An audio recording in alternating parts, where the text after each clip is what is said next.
Hello hi welcome back to fun with నందు 1989. So నా చేతిలో చూస్తున్నారు కదా, గోయాస్ ప్రీమియం సిల్వర్ జ్యువెలరీ ప్యాకేజింగ్ అనమాట. చాలా క్యూట్గా ఉంది అసలు ప్యాకేజింగ్ అయితే. సో నాకు చాలా నచ్చింది. చాలా రోజుల నుంచి అనుకుంటున్నాను విజిట్ చేయాలి, మినిమల్ బ్లాక్ బీడ్ జ్యువెలరీ చూడాలి అని చెప్పేసి. సో ఫైనల్గా ఇప్పుడు కుదిరింది, వెళ్ళాను. సో రాజమండ్రి వచ్చాను కదా, ఇక్కడ బ్రాంచ్ అయితే విజిట్ చేశాను. సో పెద్ద కలెక్షన్ అయితే లేదు, కానీ ఉన్న వాటిల్లో అయితే నాకు నచ్చింది తీసుకున్నాను. సో సింపుల్ డిజైన్స్, కొంచెం లైట్ వెయిట్ కూడా ఉన్నాయి, చాలా కంఫర్టబుల్గా ఉంటాయి అన్నమాట. క్లాసీగా వాడేసుకోవచ్చు మనము చిన్న చిన్న అకేషన్స్కి.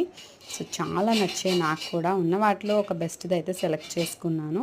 సో కాస్ట్ వచ్చేసి అరౌండ్ 1200 అట్లా, 1200 చేంజ్ అట్లా పడింది మోస్ట్లీ. సో లాస్ట్లో మీకు బిల్ కూడా పెడతాను చూద్దురు. ఇక్కడ ఉన్న కలెక్షన్స్లోనే నేను ఒకటైతే సెలెక్ట్ చేసుకున్నాను. ఏది సెలెక్ట్ చేసుకుని ఉంటానో కామెంట్లో అయితే చెప్పేయండి. సో చూస్తున్నారు కదా, ఇందులోంచి ఒకటైతే సెలెక్ట్ చేసుకున్నాను. నాకు కొంచెం ఇట్లా లైట్ వెయిట్ జ్యువెలరీ, అందులోనూ బ్లాక్ బీడ్స్ అంటే కొంచెం ఎక్కువ ఇంట్రెస్ట్ అనమాట. సో అందుకోసం అని చెప్పి ఇప్పుడు గోల్డ్ కాస్ట్ చాలా ఎక్కువ ఉన్నాయి, తీసుకునేంత బడ్జెట్ లేదు, అందుకే సిల్వర్లో మేనేజ్ చేసేసాను. సో కొంచెం డిస్కౌంట్ కూడా ఇచ్చారు అడిగిన తర్వాత. సో ఇది మీకు ఎలా అనిపించింది?